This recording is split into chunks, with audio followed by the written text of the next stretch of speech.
All right. Can you clap, pop, pop? Sound check. Sound check. No, I just actually no. I just need. Sorry. I need one clap. Oh. Good. Okay. Now we can sync everything up. All right. So why don't you go ahead and start? Okay, great. So we're here with Joseph Charles Sangermano. We are in Ocean City, Maryland, and it is May 26th, 2013. Joe was born, November 4th, 1922. We have quite a number of folks in the room here today for the interview, so I'm just going to go around. We have Jason Boswell, who's Joseph's cousin by marriage. We have Lisa Karina Boswell, Joe's cousin. We have Mario Sr., Karina. We also have Luciano Boswell, who is not even 1 year old yet. We have Helen Sangermano, Joe's wife of, over 60 years now, 66 years. We have Mario Jr., who's Joe's godson. We have Tony Galippi, Joe's grandson. Myself, Connie Galippi, Joseph's granddaughter. And Maria Galippi, Joseph's daughter, all in the room. So we're all going to take turns today asking Joe some questions for the interview. Joe was in World War II in the Army, and he was a PFC, and he served in Africa as well as in Europe, and he was a POW. So we're going to have quite an interesting interview today. So we're going to start now with having Jason ask him some questions and get things started. Joe, where were you drafted, or did you enlist? It's a combination of two. I was semi-drafted and semi-deferred because I took a deferment job in the LST welder for boats for the previous war. I got tired of working on the bridge in cold weather, so I gave up my deferment, and they immediately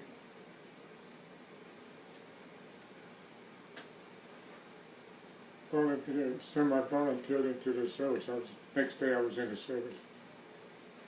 It was because of I took the chance of taking a service rather than welding, which was a wrong move at that time.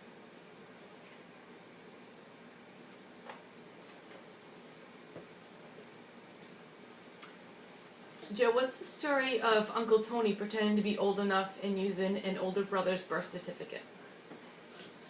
Well, Tony, he always wanted to get involved. He was the youngest one. So he's seeing his brothers going away, and he wanted to be part of this world.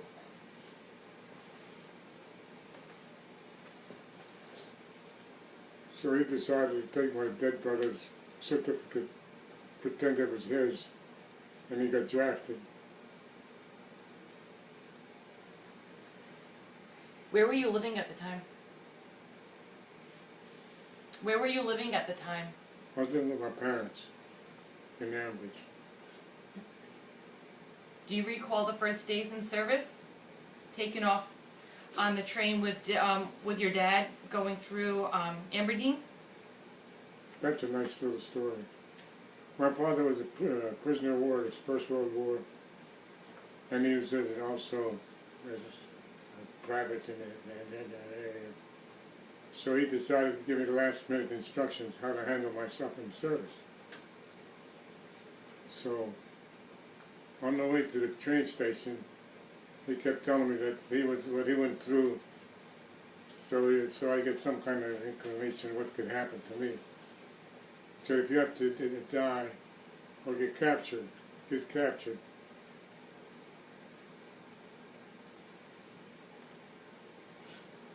as a prisoner of war, you may have a chance to come back home. That stayed with me to the whole world.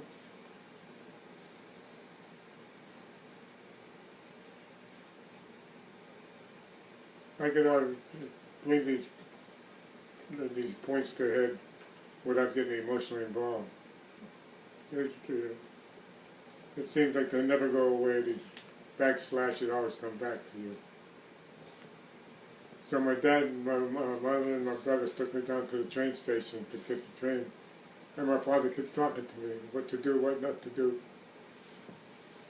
So he kept talking so long, so much that the train took off. Put my father alongside of me.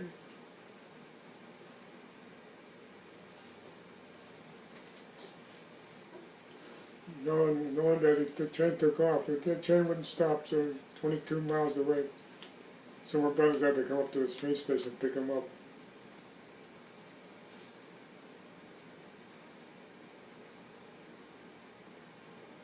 That was an episode I'll never forget.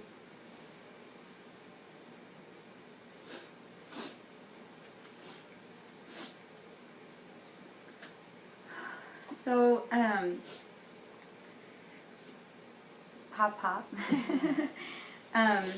So we know you took the train and you went through Aberdeen and then you went down to Kentucky for your training, right?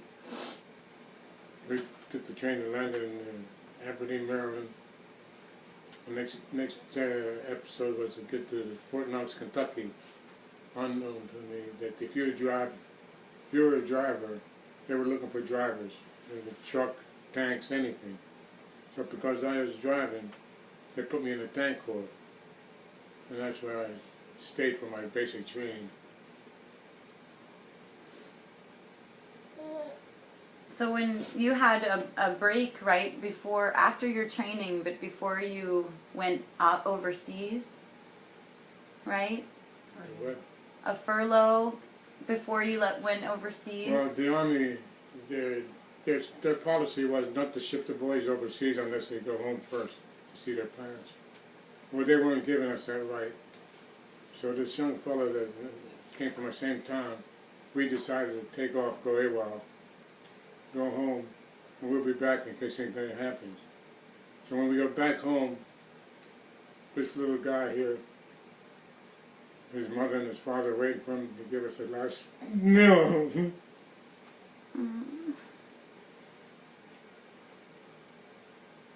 She cooked her best to give us, to remember the last day that we ate together. So we took off early in the morning. I don't know how I got to Ambridge, and I don't even know how I got back to camp, because my self-instructions didn't want me to get to right angles. So when we got back to Kentucky, our group was pulling out to Norfolk, Virginia to go overseas, because General Patton had lost so many tanks, but they needed tanks and drivers. And that's where we fit in.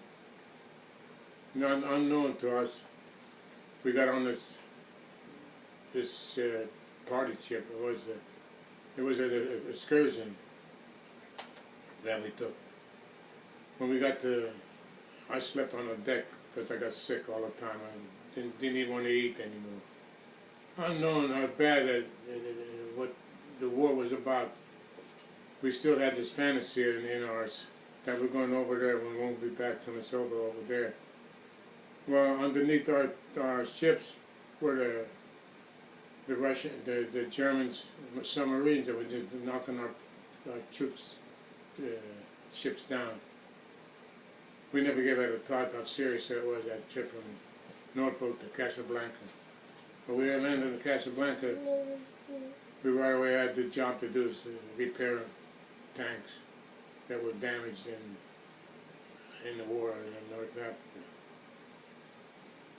So we were done to fix these tanks and get them back up to the front line right away. And we were in charge of so many tanks to take care of. So when we get done with the tank, we put a sign in the front of it, out for a trip run. Well, you remember we're 20 years old. We get on this, we fixed this couple of tanks. We went into town. While we went into town, I blew the siren. And all the people start running all over the street. They're running away. Little did we know that it's an air raid alarm. Oh. So we went in and we got 5-gallon cans. We filled up with wine and we were heading back home, back to the camp. Well, we got back to camp. The MPs were waiting for us. So they grabbed a hold of us. Where are you going? I said, well, we're on a trail around these tanks because they got to go back up the front line. What do you got in that tank? I said, we got wine in there. Get out of here. So then he gave us a job to cut and make latrines, 6x6. So the troops coming in have a latrine to go to a shower and do your duties and all that. But it was so hot in Africa that we got the Arab boys to do it for us. We give them a piece of chocolate candy and they do it for us. Then we got caught. We got more job to do. So you're in the service, you're away from home. They don't give you a chance to think about home. You just have to think about if you're going to live next day or not. It was rough, 90 degrees. We had ODs. We didn't even have summer clothes on. Wow. So In Africa in the summer, right? Yeah. Wow. we're 100% wool clothes. Oh. I can't even imagine.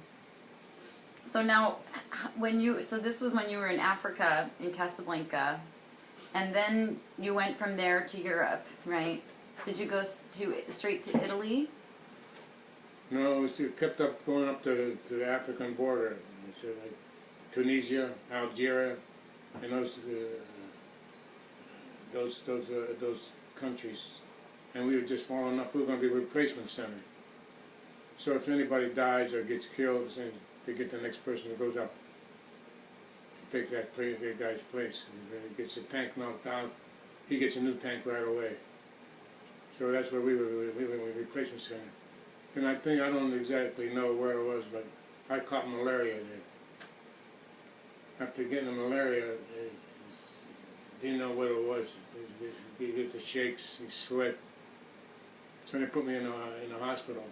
I think it must have been a week. So you get that system out of your system, malaria. In the meantime, my outfit kept going out. Kept going all the way up the state, up far as Sicily. And knowing that I'm going to meet up with them was my thought all the time. But they must have got captured or killed or something because that didn't exist anymore, that company. So I had to wait in the replacement center to get replacement again. So the replacement worked up all the way up to Naples, where we were stationed there to break through to Rome, I guess. Okay, so that's how you ended up in Italy. Yeah. So you ended up in Naples. So over the years, you've told us some great stories, and one of them was one of the best ones is about D-Day and Anzio, but working up to that, and your night before with your fellow soldiers, playing craps. Yeah. Do you want to tell us about that a little bit? Well, we finally ended up in Naples. Replacement center to replacement center, replacement center. We had must have been 7 or 8 of them every town. Tunisia, Algeria, those African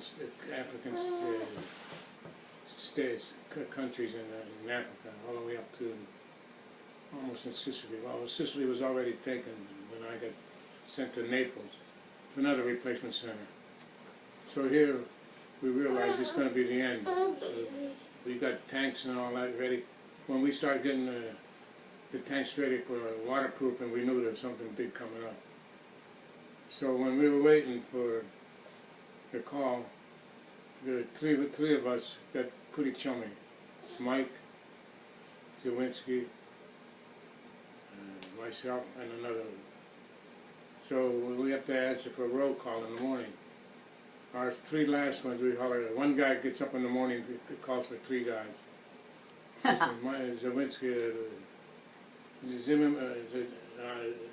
Sangermano, Zawinski, and Zimmerman. When a company commander calls out their names, one of us is supposed to answer. There's supposed to be 3 of them. So yo, yo, yo. One guy answered for 3, then we go back to our beds. So the time was ready and ripe to go to, I guess they were all getting ready for the D-Day, June the 6th. But we were up already in made that invasion of Antioch because we couldn't break through the other place, the monastery. I forget the name of the Monte Cassino. Casino. Monte Cassino. Well, yeah, Monte Cassino. So, waiting for our call to get up to the front line, we had little time in ourselves to recruiting. So we decided to shoot some crap. So we shoot dice down in the bottom of the ship. In the meantime, upstairs, they were giving direction where they're going to land, how they're going to take care of this, take care of that. We didn't know anything that's going on. We were shooting crap. It so happened to be that I cleaned them all out. There was no more money, but I had all the money. You won all that money. I won all the money. And I went to the captain of our group and said, take this money and send it to my parents. They can use it. He said, no, I can't do that. So I went to our tank commander. I said, will you take this money and send it to my people? No, we can't do that. I said, I'm going to die a millionaire. So I said, well, you can do whatever you want, but we can't do it. We're not allowed to do that. So in the meantime, we made the invasion of Antioch. We hit the beachhead D-Day 1, and we spearheaded. Now, the Germans were caught by surprise because they didn't expect that. Between Churchill and Roosevelt, they decided to make that invasion, to cut those troops out because you couldn't get through there. They had the high points, and they were always shooting down on top of us. So we broke through. So half of the time they threw us back in the water, and then we had to come back and forth. We almost lost everything we had. So in order to stay above it, we dug in deep with the tanks and the infantry. We were supporting the infantry there. So as it was, I got to get my moment straightened out myself. We started going back and forth, and I still had all this money in my chest, put them in my bosom. And I went to our tank commander. I said, now, can I go take this money to Naples so that when we go, we need food and groceries for the kitchen? He said, well, there's a truck in the back of the kitchen. You can do whatever you want. So I took it, and we went to Naples. On the way to Naples, the Germans came with their planes and started bombing the hell out of us. They threw everything they could to get us off that beachhead. So I saw the church up on the mountain. I said, I'm going to hit for that church, because they ain't got the guts to hit a church, a small church like that. Well, I was in this hole, it was a sewer hole, and I was crawling in there because I figured I would be safe in there. And I saw a big rat. He must have been about 12, 14 inches long. He was that big, but he might have been 6 inches because his elaboration looked like it was so much. So after I saw it quiet down, I hit for the church. And I went in, opened the door, and in Italy, they bury some of the priests down in the cellar. So I opened the door and I hollered at them, Americano, Americano. And they saw all these eyes looking at me. I said, what is this? So I said they hollered back, Americano, Americano. So they come up the steps. They were all little kids, like 3 years old to 7 years old, 12 or 13 of them. And there was an elderly man and an elderly woman taking care of them. So my Italian wasn't that good. It looked like I mangled every word I said in Italian. So I asked the woman, I said, where's the parents of these kids? She said, the Germans took them to work in the factories. So they left them as custodians. I said, well, I'm going to Naples. Get the kids, put them in a truck, and I'll take them to Naples and turn them up to the Red Cross. And they'll take care of them. They'll give them clothes and food and money. You do that? I said, yeah, get in the truck. Well, they got in the truck and they go down to the dock. Now, this vehicle had a white cross on the windshield, indicating it's a combat vehicle. You can't go no further than a certain area. So I said, get in the truck, we'll take you to Naples. We went down and the MPs were there waiting for us, I guess. I said, where you going, soldier? I said, I'm going to Naples, going to supply for the kitchen. So I showed him my card, and he didn't even look in the back, so he let me go in. When we got in the LST, these kids were hungry. They needed food. They haven't eaten for a while, I guess. So I went upstairs and I looked found a sailor walking around the deck. I said, you got some crackers or some biscuits or something? No, I got some kids that need some food. He said, well, you got no kids. I said, I got them down the cellar here. He said, you can't have that. I said, they're here now. Take care of them. Because you were on a boat at that point, right? We're on the boat already halfway to Naples. Yeah. He said, you don't take care of them. I'm bringing them all up. He did bring some food for the kids. And then the couple went upstairs. We were already exposed, so they can't go back anymore. They had to take us to Naples. So I was talking to this woman. Now I was 21 years old. They're 20 years old.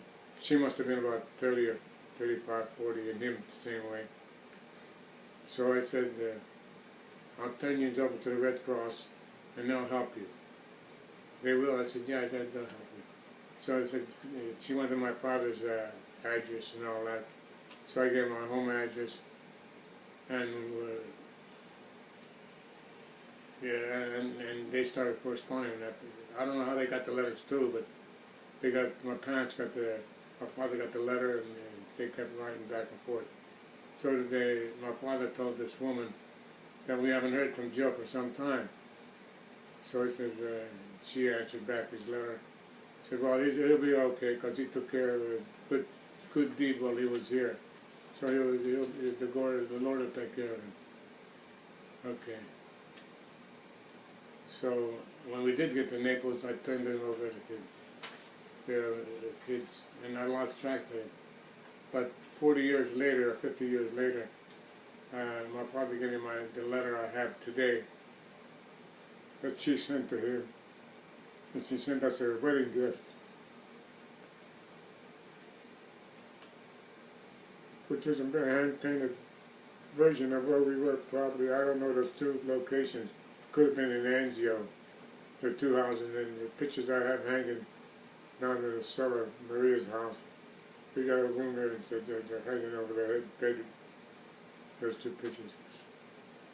So we kept them going. The D-Day 1 was the worst. When we got back to the Naples, we turned around, got the supplies, and got it back up there. So I was the front line again. And the bombs were dropping all over us. We had a tank of war in Anzio to Rome. So before that, I went to see the chaplain. I told the chaplain, I got a Polish boy, I got a Jewish boy, and I got a little Italian boy here. So I don't know what the other two are, but we're going up to the front line. So we'd like to have some blessing. So he said, don't worry about it. You'll be all right. I said, Father, you're here. We're going over there. You're all right. We're not. So sure enough, the tank got hit. But before the tank got hit, the Germans were all over already. They finally caught up with us. And they caught up with us, and they were trying to get into behind us. So while we were eating, we had breakfast and so forth. There's a little kid, I forget his name, Angelo, I think that was his name. Angelo's the name. Well, anyway, I used to give him the leftover food. He used to take it home to his parents, and they make a meal out of it. These kids were actually taking food out of the garbage can. Wow. And taking it home to their parents so they could make a meal out of it. So this one sunny day, it was raining the day before. One sunny day, it was so hot that I laid in the back of the tent, and this guy, little Mario, he would take our clothes and his sister would wash it, and we would eat a can of Spam or a can of meat. So this one time, I was laying down, I was so tired, I was laying in front of the tank, and he comes to me and he said, what are you going to do now, Joe? I said, I'm going to take a nap. I'm going to take off my shoes and lay them down there. Now you watch him. He comes in the tank. Don't leave the shoes here because I'll steal them. Yeah. Who would believe that I'm feeding this guy and he's going to steal from me? So he did. He took my shoes. He took my wallet. He took off. So I was so mad. I said, now I'm going to find that guy. So I went up the mountain, and there's a little town there, and they had like a big circle where little houses were set in it. And I asked a couple of kids, I ran up and said, where's Mario live at? He said, he lives over there. So I went over there. The house was really bad. They had dirt floor. They had a barbecue. It wasn't a barbecue. It was a fireplace, real rough fireplace made out of stone and all that. And I saw Mario sitting in the corner. He was ashamed of himself. So I said, Mario, where's my shoes? So it says, I sold them. You sold my shoes? Oh. Give me my wallet. Don't take the money, take anything you want, but give me my wallet. So he did. He gave me the wallet, and I said, keep everything. I said, I don't need anything. So that was the episode with the little Mario. And he lived in Italy. He was an Italian resident, right? Yeah. Yeah. Yeah. Wow. Wow. You have a lot of great stories. So do you Mom, can we pause for 1 second? Could you turn the air conditioning off? Because I'm hearing the blower. Did you pause it? No, it's okay. I don't know how to do it, but All right. Just turn the fan off. What do you want to do, John? Shut the air conditioner. Turn off the fan, the air conditioner. It says fan on the bottom. Put the Okay. light on. it says auto on. It just goes auto and on. I don't know how to turn it off. The fan's on the left side. I know, but all it says is auto and off. I mean auto and on. I don't have an option to turn it off. I ended up turning the system off. Okay. See, I was doing this and but that's my only option. Is auto.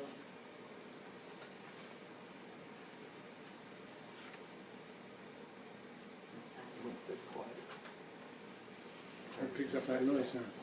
Yeah. It's very sensitive. Mhm. Pop, you want a drink of water while we're trying to figure out how to turn this off? That would be the heater. There's no option. It's just auto or on. There's no. Well, off. put it on auto, but then set the temperature really high if it's on Okay. if it's trying on to set AC. the temperature up, but it won't do that either. Hold on. Oh.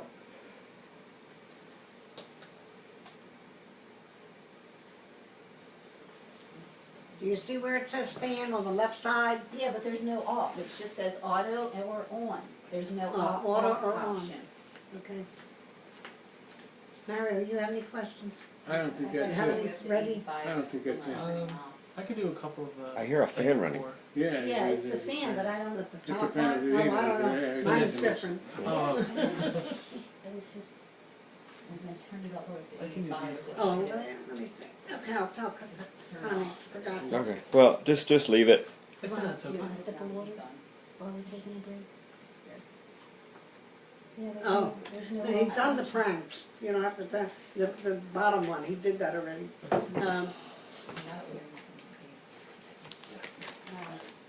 I know they try to keep it on all the time. See if but- Connie wants you to do this part, the second Is there a part. different thermostat for that? No, that's. Do you recall the day your war ended and you were released? Yeah. See if she wants to do that herself or before he starts again. That's what it is. I think it's the air conditioned fan. Yeah, but I don't know Yeah. how to turn it on. We got it all the way up to 85 and it's still running. Yeah, then it turns on the heat. Yeah, we don't want to do that. No, I don't want that. The only other way is to find the breaker. Oh, but then you might, Take out more than just that. yeah, who knows what, yeah. That's the strangest thing.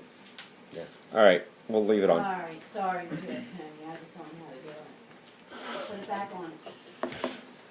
And the system's turned off. We have it all the way up to, I don't know, it's just, it's off, but. Yeah. What's it called? Okay. It's still running, yeah. All right. I see we Let's can- just keep Connie? going. Yeah. Connie, You didn't get Mario to ask any questions. You want him to? We will. Yeah, we're, Yeah. Okay. we're getting there. If you want, Mario, do you want to pick up? We're at the being captured bullet, or I could finish this section and you could pick up on segment 4. I could do segment 4. Okay. Okay. Good? Mm-hmm. Okay. Okay. You ready again? We took a little break there. So the next thing I was going to ask you about is, because you were talking about your experiences in Anzio, is actually on D-Day and what happened with your tank and what happened on D-Day. D-Day.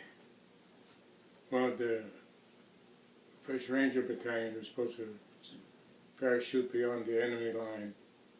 And we were on this side of the line, the Germans in the middle, and the Rangers were supposed to be over here. So we were supposed to lock them right up together. Well, that didn't happen because they all got captured. So when I heard they got captured, I said, we're doomed because we can't go no place now. If they took all the Ranger battalions out of the line, there's no way we're going to break through that line. So the tanks, they had the 88 millimeter tanks superior to our tanks. So they had the high points in the mountains and they just zoomed right into us. So it ended up being a battle of the tanks. So we lost quite a few tanks there. One of them was ours. They hit our tank, knocked out our location. The tank commander's head was knocking off, head off, hanging over the turret. The assistant gunner got hit. Well, I was the gunner and assistant gunner, assistant driver and assistant driver. We couldn't get out of there to the top. So we had to drop the trap. There's a floor trap. We got out from the bottom. Well, the Germans were probably waiting for us to hit the tank driver and assistant driver through the turrets on top, so they figured it would open up and they'd hit us. But we got out all right. We start running. Even today I remember, how in the world did I get through that? All those shells are hitting us all around the area, and I'm running across a field to get out of their range. That was a stupid idea, but it worked. And you went out the bottom of the tank, right? And we got out from the bottom of the tank. Well, we were spearheading to get back to our line, so I had to go the opposite way. And the Germans were waiting for us. They were tired. They were all over the place. And that's where I got wounded. They stabbed me with a Band-Aid on my left leg. Because they were looking for, they knew where we were at all the time. Because you were crawling, right, on the ground, and they were, just jabbing with the bayonets. So when the Italians and the Germans, the Italians were allies of the Germans, so I had the German and the Italians that captured me. They took me into a mountain, in a cave in the mountain, and they started interrogating us to get some information about where we came from, how many tanks we had, who was our leader, and so forth and so on. If you talk, you get a ride back to the next camp, the German camp. If you didn't talk, you walk. Well, there was about 7 airline guys with us, and I was the only army man. I don't know how I got tied up with them, but they said, you go start walking. You walk, start walking. We did. They let us go to a certain point, then they let us go, and the truck picked us up. Now these guys are all officers. Their aim was to release yourself, escape. Okay, so the Germans had dogs watching us. So we got out of the truck, and the dogs circled us, and we got back in. So we went as far as Florence. They put us in a civilian penitentiary for 13 days. Now I was the only one that thought I could talk Italian, but it didn't work out. So these guys were saying, Joe, tell them we're not prisoners or criminal prisoners, we're prisoners of war. I said, yeah, you tell them that, because they won't listen to me. So we asked for Red Cross, International Red Cross, to help us get some sanitation articles. So they said, you'll have to wait, I can't do that, this is under German control. So we waited a few more days. We weren't even allowed to walk outside where they have walking there and get some fresh air because we were criminals of war. So they finally got me to see the commander of the penitentiary. So I went over and started talking to him, and he looked at me as if I was talking Chinese. Because my colloquial words, which my mother and father used to try to learn English, didn't exist in Italy. They made up their own words, like a truck was coming. Oh, talk about. What the hell is a truck? This guy was telling me, what are you talking about? I said, am I talking Chinese or what? But see, what happened is, campagnone, it says in the campagnone, a nice fancy word for truck. My mother and father said, truck is here. I don't know where they picked that up, but anyway. So, Italian American, right? so we finally got all the Red Cross gave us some money. They got 500 liras, which is $5 then. And we stuck it inside of our pants, waistband, pants, which we had on. He said, your first intention is you got to escape. I said, where the hell are we going to go? This is all German territory, all from Providence all the way up. So the next day they took us out of there after 13 days. No food, light food, no sanitation articles. You had a milkshake can so you can do your duty, number 1, number 2. So no shaving, no bathing, nothing. Same clothes. So they finally took us out of there and took us to the Colosseum, the Roman Colosseum. And that's where they gathered all the prisoners of war. And there's going to be a point where they're going to send so many certain parts of Germany because they needed labor workers. So this young boy, he's the same age as mine, I guess. No, he didn't even shave yet. He said, what are we going to do here? I said, don't worry about it, because see those holes in those stone holes hanging on from the building? Well, when they get ready to release the lines, they'll release the lines and come and get us. They'll have a feast. Mm. So he got scared as hell. It's only the illusion from a geography that that didn't exist. I just made it up, but he got scared as hell. No. Well, I can imagine you were wondering, you're all gathered there in the Colosseum, what might happen. Yeah, that's it. You have no idea once you're in any territory that you have no control of yourself. It's very difficult to make yourself known. You're a nobody. You have nothing. Nobody's looking after you. My leg is bleeding now from the wound I had, and they wouldn't take care of it. So after a few days in captivity, you're thinking about home. How in the world did I get here? What did I do to deserve this? No food, no clothing, and you go on day after day. The currency doesn't mean anything. You could have all the money you want, you can't buy yourself out of a situation like that. No. And you're still wounded at that point. So they point. brought me in Stalag 7A, which is another area where they interrogate you, and the Red Cross was there to send notice to your parents that you were either captured or killed or wounded or something like that. So I don't know what my parents got. They must have got a letter from I still have it, from that I was missing in action. Then I was killed in action. Yeah, I was killed in action. But I didn't know this was going on. So they sent us to a farm camp to work on. So when we get to the farm camp, my leg was starting to turn black, and the gangrene started to set in. So this German soldier, he had one arm that he lost in the Russian front. He knew what I was going through, so he had sympathy with me. So he took me to see the German doctor. He said, take him out of here, we don't treat prisoners of war. So he took me out of there. He took me to a Russian, he was a prisoner of war. And I'll never forget, his credentials were a bow, saw, an axe, and a hammer hanging on the wall. That's a certificate that he's a doctor. Oh.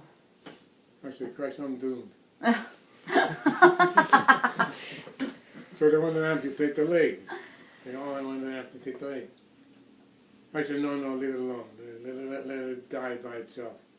So the place was really bad, and now we're up in Danzig, up in the Polish border, where we're supposed to work in the fields picking potatoes and sugar beets. And coming down, I said, Joseph, I got one more person I want to try. I said, do it. I couldn't walk anymore.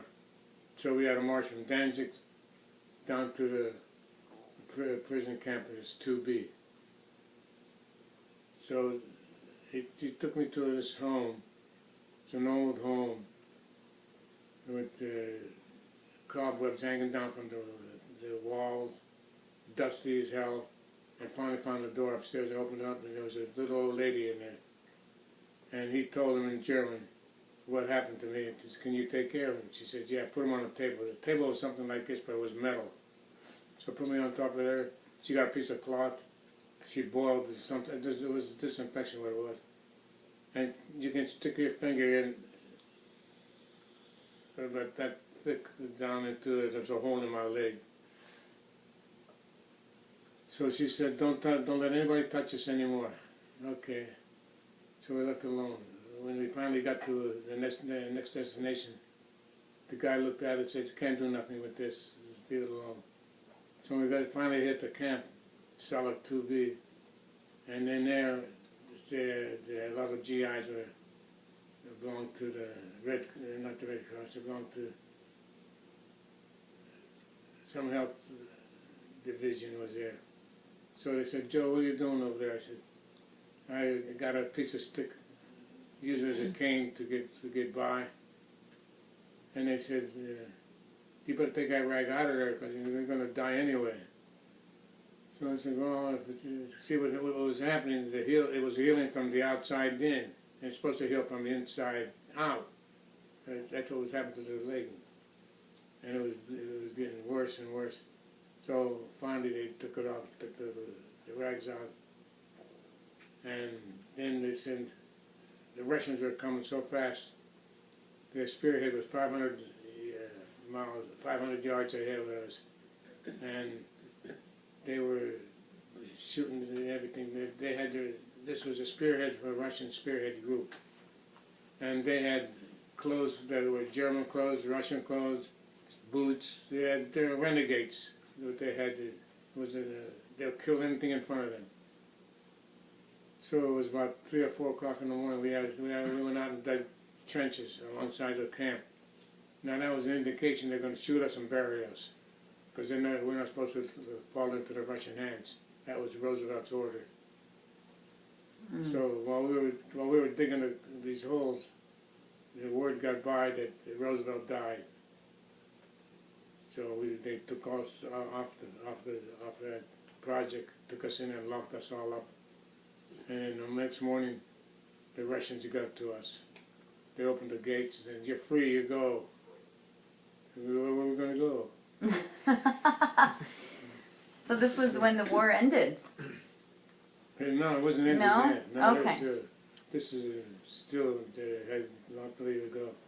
But they were being let, the Russians were just rushing through. The guys on the stockade, he wouldn't leave until he's killed.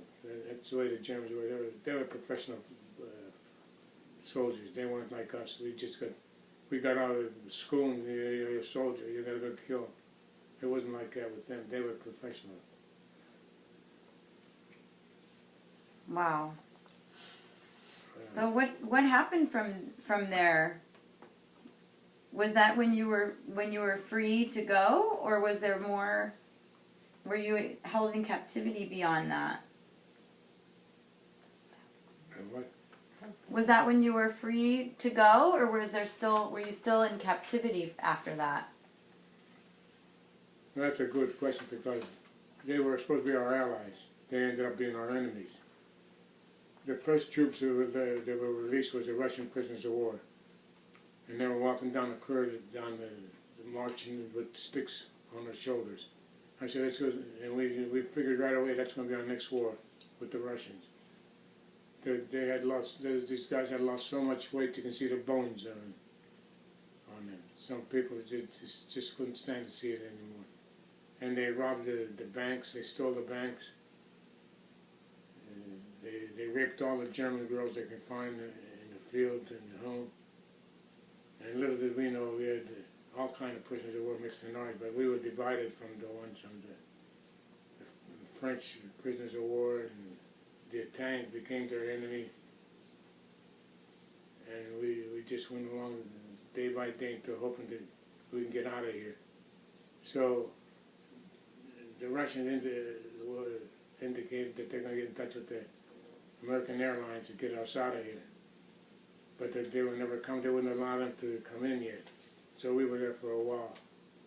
So now they say that there's going to be a doctors coming out and they're going to inspect to see if everything's okay. And then if anybody's sick, we'll take them to Russia and we'll send them home that way. Well, they said they're looking for venereal disease. Where the hell are you going to find venereal disease? There was no woman in sight. So, right. So they're going to take those guys that they're sick and take them to Russia. So it happened to be they were taking the brains of the German, of the Americans, the officers and the technical people, and they put them in the trucks, and we never saw them again. So. So they took some, even though they freed us, they took some of our prisoners back to Russia. We did too. Yeah. We took it. So we got ours. They had the Sputnik. They went up first. Then ours.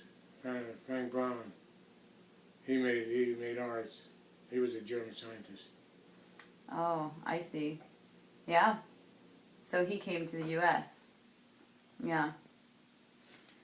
So there were a couple of stories that I wanted to ask you about as well when you were in captivity, about how you got by with food and how you would work with the other prisoners to get a day of rest, because you didn't really get much food or rest, right? Well, what happened is, I think it was either 10 or 12 of us.